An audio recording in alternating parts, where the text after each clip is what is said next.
उस torture room में उन्हें ले जाया जाता और फिर उनसे उनके कपड़े उतारने को कही जाती। वो मना करती तो ज़बरदस्ती खींच खींच कर कपड़े फाड़ डाले जाते, उन्हें पूरी तरह से नंगा कर दिया जाता और फिर बुरी तरह से पीटा जाता। आज मैं जिस फिल्म एक्ट्रेस की बात कर रहा हूँ वो इतनी काबिल थी कि पूरी फिल्म इंडस्ट्री उन्हें महान मानती है। उनकी कमाल की फिल्मों को लोग आज भी याद करते हैं। लेकिन इससे भी बड़ी बात यह है कि भारतीय सिनेमा के 111 सालों के इतिहास में ये इकलौती ऐसी एक्ट्रेस हैं जो शहीद हुई। और सबसे बड़ी बात ये कि ये शहीदी दुश्मन के हाथों नहीं हुई, अपनी ही सरकार के हाथों हुई। आज मैं आपके लिए मशहूर एक्ट्रेस स्नेहलता रेड्डी की ज़िंदगी की पूरी कहानी लेकर आया हूँ। स्नेहलता रेड्डी जिनकी भारत सरकार ने करवा दी हत्या, तड़पा तड़पा के मारा स्नेहलता रेड्डी को। मगर क्यों?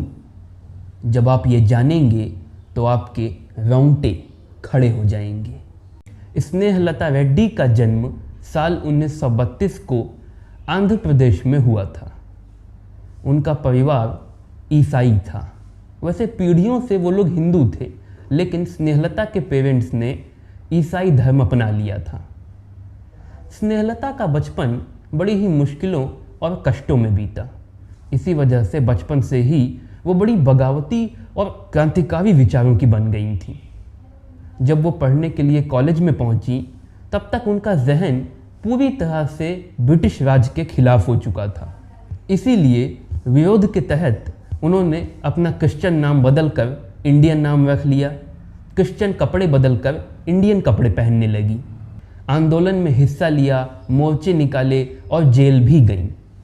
कॉलेज में पढ़ने के दौरान आज़ादी पर आधारित नाटकों में काम करती थी, लोगों में जागरूकता बढ़ाने के लिए। इसी वजह से धीरे धीरे उन्हें नाटकों में दिलचस्पी होने लगी। कॉलेज से निकलने के बाद उन्होंने एक मशहूर थिएटर ग्रुप ज्वाइन कर लिया और थिएटर आर्टिस्ट बन गई। जिस थिएटर ग्रुप में वो काम करती थीं उसके शोज़ पट्टाभी रामा रेड्डी को बहुत पसंद थे। पट्टाभी रामा रेड्डी एक कन्नड़ तेलुगु फिल्म डायरेक्टर थे जिन्हें थिएटर देखने का बहुत शौक था। कई बार अपनी फिल्मों के कलाकार भी वो थिएटर से ही चुनते थे। क्योंकि थिएटर देखने के लिए वो अक्सर आते थे, इसलिए स्नेहलता और पट्टाभी का आपस में अच्छा परिचय हो गया था। धीरे धीरे पट्टाभी को मालूम हुआ कि स्नेहलता सिर्फ एक्टिंग ही नहीं करती, वो स्टोरी राइटिंग, डायलॉग राइटिंग, यहाँ तक कि डायरेक्शन भी कर सकती हैं। और स्नेहलता को धीरे धीरे मालूम हुआ कि पट्टाभी के विचार काफ़ी हद तक उन्हीं के जैसे हैं, खास तौर से सामाजिक सरोकारों को लेकर। एक से ख्यालातों के कारण दोनों में बड़ी गहरी दोस्ती हो गई। धीरे धीरे ये गहरी दोस्ती कब मोहब्बत में तब्दील हो गई, दोनों को मालूम ही न चला। और जैसे मालूम चला, अपने अपने परिवारों की मर्ज़ी के खिलाफ जाकर दोनों ने शादी कर ली। शादी के बाद स्नेहलता भी फिल्मों में काम करने लगी। वैसे स्नेहलता की फिल्में अधिकतर टैबू सब्जेक्ट्स पर आधारित होती थीं और उनमें समाज की कुप्रथाओं पर चोट किया जाता था। साथ ही उनको दूर करने का रास्ता भी सुझाया जाता था। हालांकि इसी वजह से उनकी फिल्मों का बहुत विरोध भी होता था। एक ऐसी ही फिल्म थी जिसे कन्नड़ सिनेमा के इतिहास की सबसे मशहूर फिल्मों में से एक कहा जाता है और स्नेहलता रेड्डी के कैरियर की सबसे बड़ी फिल्म थी ये। साल 1971 में रिलीज़ होने वाली फिल्म संस्कारा। इसकी रिलीज़ को लेकर ऐसा बवाल मचा कि खुद सेंसर बोर्ड ने इस फिल्म की रिलीज़ को तकरीबन 4 साल तक लटकाए रखा, सर्टिफिकेट ही नहीं दे रहा था। आखिर में कोर्ट की शरण लेनी पड़ी, तब जाकर यह फिल्म रिलीज़ हुई और रिलीजिंग के बाद इस फिल्म पर अवार्ड्स की बारिश हो गई। फिल्मों के अलावा स्नेहलता ने बेंगलोर में बेंगलोर थिएटर्स और चेन्नई में मद्रास थिएटर्स की स्थापना की, जिनके प्लेज पूरे साउथ इंडिया में मशहूर हुए। जहाँ कहीं भी सामाजिक सरोकारों और समस्याओं को लेकर सेमिनार होते, स्नेहलता उनमें बढ़ चढ़ कर हिस्सा लेती। समाज की कुप्रथाओं पर चोट करती, पक्की फेमिनिस्ट, लड़का लड़की एक समान की धुर समर्थक। इसी वजह से एक फिल्म एक्ट्रेस के साथ साथ एक सोशल एक्टिविस्ट की भी छवि थी स्नेहलता रेड्डी की। वैसे स्नेहलता और उनके पति पट्टाभी दोनों ही सोशलिस्ट विचारधारा से बड़े प्रभावित थे, इसीलिए देश के नामी गिरामी सोशलिस्ट लोगों से उनके परिचय थे। इन्हीं में एक नाम था जॉर्ज फर्नांडिस, जो भारतीय राजनीति के सबसे मशहूर समाजवादी नेताओं में से एक हैं। जॉर्ज फर्नांडिस के साथ स्नेहलता की बड़ी अच्छी दोस्ती थी, बहुत गहरी और बहुत वक्त से, सालों से, और ये बात बड़ी मशहूर थी। लेकिन स्नेहलता को मालूम नहीं था कि जॉर्ज फर्नांडिस के साथ उनकी ये दोस्ती उन पर बहुत भारी पड़ने वाली है। 25 जून सन 1975 की रात 12 बजे देश की तत्कालीन प्रधानमंत्री श्रीमती इंदिरा गांधी ने रेडियो पर अपना फैसला सुना दिया, देश में आपातकाल लगा दिया, जिसके तहत पूरे देश में हर इंसान की ज़बान पर सरकार के खिलाफ बोलने की पाबंदी लग गई। देश के तमाम विपक्षी नेताओं को हिरासत में लेकर जेल में डाल दिया गया। मगर महीनों के गुजर जाने के बाद भी जॉर्ज फर्नांडिस अब तक हाथ नहीं लगे थे, और इंदिरा को ये डर था कि अगर जॉर्ज बाहर ही रहेंगे तो ज़रूर कोई ना कोई परेशानी खड़ी करेंगे। इधर स्नेहलता की बेटी नंदना रेड्डी बताती हैं कि जब इमरजेंसी शुरू में लगी थी तब स्नेहलता की जॉर्ज से बात हुई थी। तब जॉर्ज ने एक पूरा कंट्री वाइड मूवमेंट चलाने का प्रपोजल रखा था, लेकिन स्नेहलता की उनके साथ असहमति हो गई थी, क्योंकि जॉर्ज इस मूवमेंट में सेलेक्टिव वायलेंस, हिंसा चाहते थे, और स्नेहलता पूरी तरह से अहिंसा का आंदोलन चाहती थी। इंदिरा गांधी को स्नेहलता और जॉर्ज की पक्की और गहरी दोस्ती का पता था, तो इसीलिए इंदिरा गांधी ने जॉर्ज फर्नांडिस पर शिकंजा कसने के लिए उनकी दोस्त स्नेहलता रेड्डी पर पंजा मारा। 27 अप्रैल सन 1976 स्नेहलता को मालूम नहीं था कि ये वो तारीख है जिसके बाद उनकी ज़िंदगी हमेशा के लिए बदल जाने वाली है। दरअसल 27 अप्रैल सन 1976 की शाम स्नेहलता और उनके पति पट्टाभी बेंगलोर से मद्रास के लिए निकले। उनको वहाँ कुछ काम था। वो अभी मद्रास पहुँचे भी नहीं थे कि तकरीबन आधी रात के वक्त उनके बेंगलोर वाले घर का दरवाज़ा खटका। स्नेहलता के बेटे कोणार्क ने अंदर से पूछा, कौन? बाहर से आवाज़ आई, टेलीग्राम। उसने दरवाज़ा खोल दिया। दरवाजे के खुलते ही भूखे भेड़ियों के झुंड की तरह पुलिस वाले धड़धड़ाते हुए घर के अंदर घुस गए और फिर पूरी रात स्नेहलता के पूरे परिवार से पूछताछ करते रहे।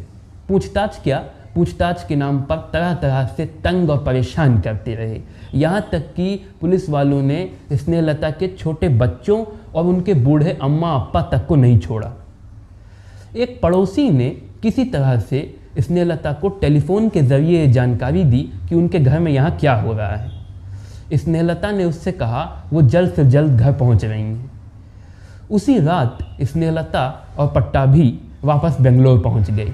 घर से उनकी गाड़ी थोड़ी ही दूरी पर थी कि पुलिस ने उनकी गाड़ी को घेर लिया और उसी वक्त गाड़ी से उतारकर उनको लेकर चले गए कार्ल्टन हाउस में। कार्ल्टन हाउस पहुंचते ही पट्टाभी को विदा कर दिया गया और स्नेहलता को कैद कर लिया गया। इसके बाद के 3 दिन बड़ी अनिश्चितता में गुजरे। किसी को पता नहीं चल पा रहा था कि स्नेहलता के साथ आखिर हो क्या रहा है। 1 मई सन 1976 को पट्टाभी कार्ल्टन हाउस पहुंचे तो उन्होंने देखा दरवाजे पर तो ताला लगा हुआ है। बगल के कुछ लोगों ने उन्हें बताया कि उन्हें शक है कि पुलिस स्नेहलता को जेल लेकर चली गई है। पट्टाभी के होश पाख्ता हो गए।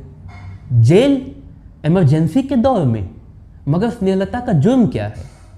पट्टाभी ने बहुत कोशिश की, तब उन्हें मालूम चला कि पुलिस ने स्नेहलता रेड्डी को बड़ौदा डायनेमाइट केस में आरोपी बनाया है।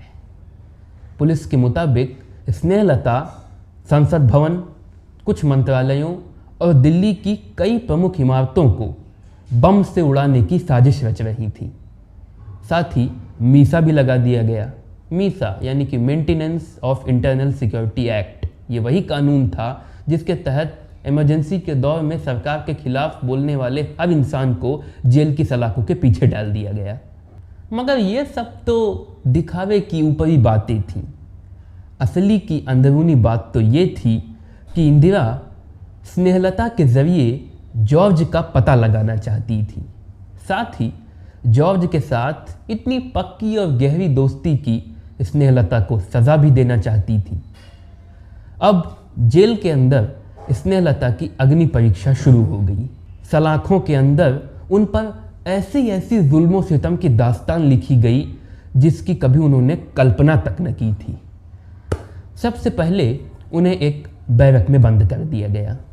ये बैरक इतना छोटा था, इतना छोटा कि एक इंसान के रहने के लिए भी पूरी तरह से पर्याप्त नहीं था। हवा और उजाले के लिए एक छोटी सी लोहे की साकल वाली जाली लगी हुई थी और शौचालय के लिए बैरक में ही एक छोटा सा छेद बना हुआ था। अब भयावहता की कल्पना करिए आप। स्नेहलता ने जेल के दिनों के दौरान अपने कुछ अनुभवों को कागज़ के पन्नों पर उतारा था, जिसे बाद में कर्नाटक मानवाधिकार आयोग ने अ प्रिजन डायरी के नाम से पब्लिश किया। अ प्रिजन डायरी में स्नेहलता लिखती हैं, एक ऐसी जगह जो एक इंसान के रहने के लिए भी पर्याप्त नहीं थी। हवा और उजाले की भीषण कमी थी। गंदगी, बदबू, मच्छर और भी तरह तरह के कीड़े मकोड़ों की भारी तादाद थी और बगल में अपना ही मलमूत्र था। ऐसी जगह पर रहकर उन्हें हर पल साक्षात नर्क का अनुभव हो रहा था। और मसला यहीं ख़त्म नहीं हुआ। अ प्रिजन डायरी में स्नेहलता लिखती हैं कि जेल में एक टॉर्चर रूम था। उस टॉर्चर रूम में उन्हें ले जाया जाता और फिर उनसे उनके कपड़े उतारने को कहे जाते। वो मना करती तो ज़बरदस्ती खींच खींच कर कपड़े फाड़ डाले जाते। उन्हें पूरी तरह से नंगा कर दिया जाता और फिर बुरी तरह से पीटा जाता। खाने की क्वालिटी बेहद खराब, इतनी ज़्यादा कि आखिरकार स्नेहलता आमरण अनशन पर बैठ गई कि खाने की क्वालिटी सुधर जाए। पहले तो उनका अनशन तोड़वाने की बहुत कोशिश हुई, फिर थोड़ा सा सुधार कर दिया गया। इन सब के अलावा स्नेहलता को और भी तमाम तरह से यातनाएं दी जाती, बुरी तरह टॉर्चर किया जाता। इतना भयंकर कि मधु दंडवते अपनी किताब में लिखते हैं, वो अटल बिहारी वाजपेयी, लाल कृष्ण आडवाणी जैसे बड़े नेता भी उसी बेंगलोर सेंट्रल जेल में बंद थे और आधी रात के वक्त उनसे 2-3 बैरक के बगल वाली बैरक से उन्हें एक औरत के ज़ोर ज़ोर से चीखने की आवाज़ें सुनाई पड़ती थीं। इतनी भयानक और डरावनी कि उनके माथे पर बल पड़ जाते, पसीने छूटने लगते। बाद में उन्हें मालूम चला कि वो स्नेहलता रेड्डी की चीखें थीं। स्नेहलता जेल में रहने के दौरान इतना फिजिकली और मेंटली टॉर्चर तो झेल ही रही थी, साथ ही उनकी हेल्थ भी बहुत ख़राब होने लगी थी।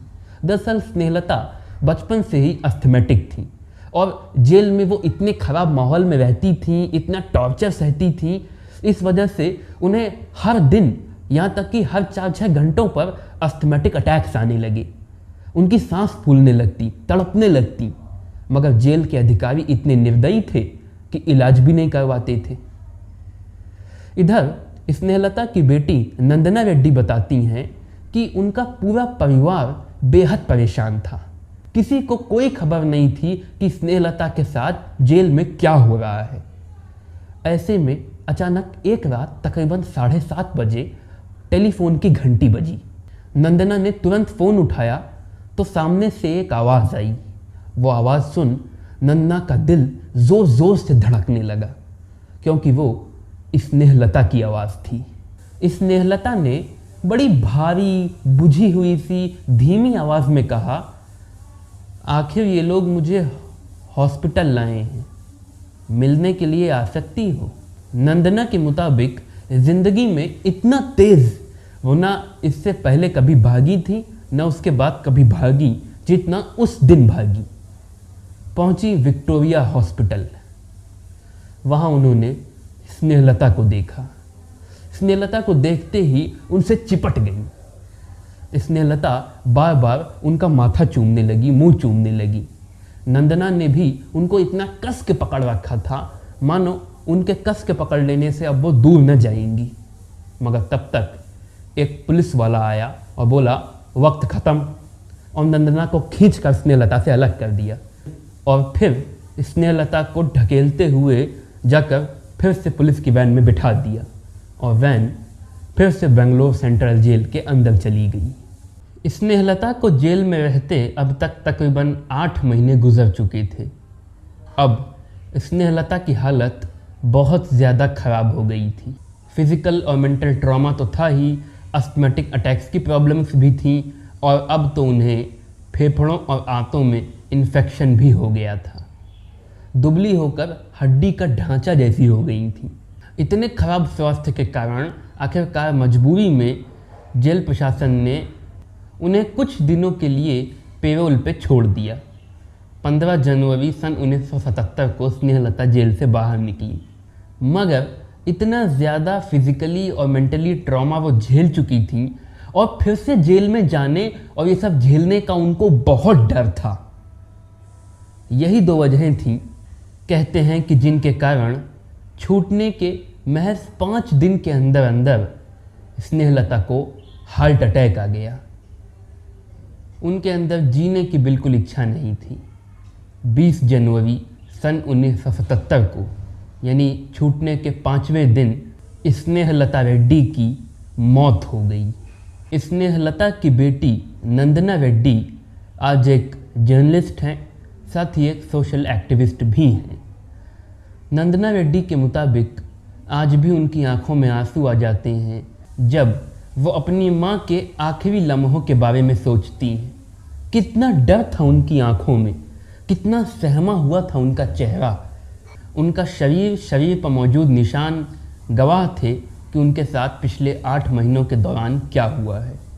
नंदना अपने आर्टिकल्स में एक बात हमेशा कहती हैं कि उनकी माँ अपनी मौत नहीं मरी, उनको मारा गया, उन्हें भारत सरकार ने मारा। नंदना प्रधानमंत्री इंदिरा गांधी को अपनी माँ का कातिल मानती हैं। स्नेहलता के साथ जो हुआ, इसी कारण उन्हें आपातकाल का पहला शहीद कहा जाता है। वैसे उत्तर के इलाकों में तो बहुत कम लोग स्नेहलता रेड्डी को जानते हैं, लेकिन दक्षिण के इलाकों में स्नेहलता रेड्डी को लोग बहुत ही आदर और सम्मान के साथ याद करते हैं।